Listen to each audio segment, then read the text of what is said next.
দৃশ্যনং 1 দৃশ্যনং 2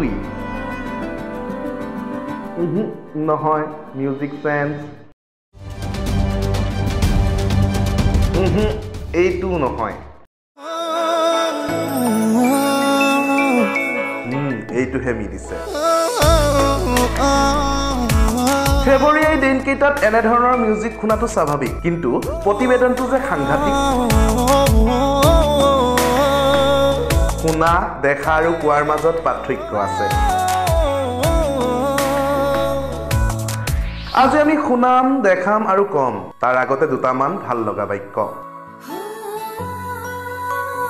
এতিয়া মাতিম জান জান বুলি মোলৈ আহিলে মৰম কৰিম হি আখুলি ফাগুনৰ বাৰ লাগি খৰিব গছৰ পাত মোৰ হৃদয়ত খোলা থাকিব তোমাৰ বাট মঞ্জুৱাৰা তুমি মোৰ বাবে মন জোৎস্না আচৰিত নহব আজি কাহিনীটোই তেনেকুৱা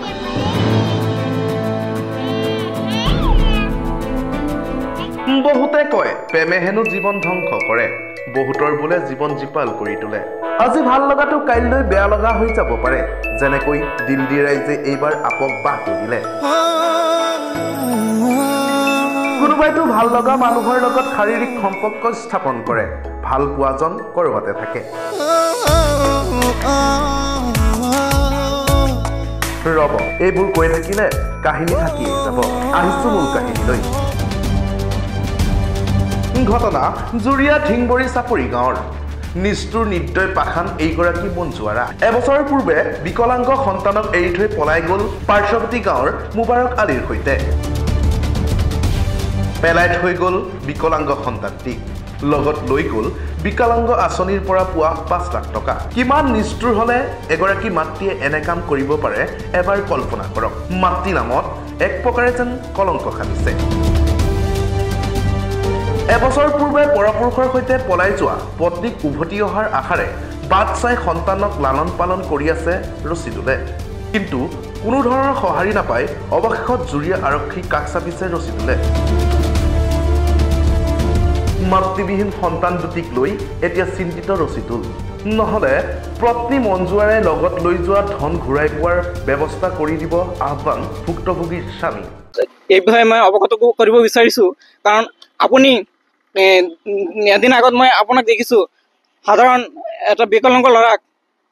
ই ৰিক্সা বিতৰণ কৰি হাত বুলাই দিছে যিয়ে পেটত ৰখা নাই যিয়ে অন্য মানে বা মুখ্যমন্ত্ৰী এজনে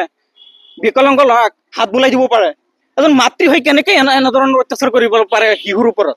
গতিকে মই আৰক্ষী মহোদয়ৰ ওচৰত আৰু নগাঁও জিলা প্ৰশাসন তথা মুখ্যমন্ত্ৰীৰ ওচৰত এতিয়া আহ্বান জনাম যাতে সন্তানটো সম্পূৰ্ণ বঞ্চিত হোৱাৰ টকা আৰু যিখিনি নষ্ট কৰিলে যিখিনি ঔষধ নষ্ট কৰিলে তাৰ বিনিময় মই ন্যায় লাগে মানে পইচাখিনি লাগে পত্নীক নালাগে নাই নালাগে সি যদি আমি 1 বছৰ ধৈৰ্য ধৰাৰ কাৰণ এইটোৱেই তেওঁ আহিব বুলি 1 বছৰত মই ধৈৰ্য ধৰি আছো আৰু কিমান ধৰিম সেইকাৰণে আজি 1 বছৰ পিছতহে এজাহাৰ দিছো যে বেলেগৰ লগত বিয়া হৈ গৈছে বেলেগৰ লগত বিয়া হৈ গৈছে অলৰেডি নামটো কি আছিলে বিয়া হোৱা হয়তো আব্দুল বাটনৰ পুত্ৰ মুবাৰক আলী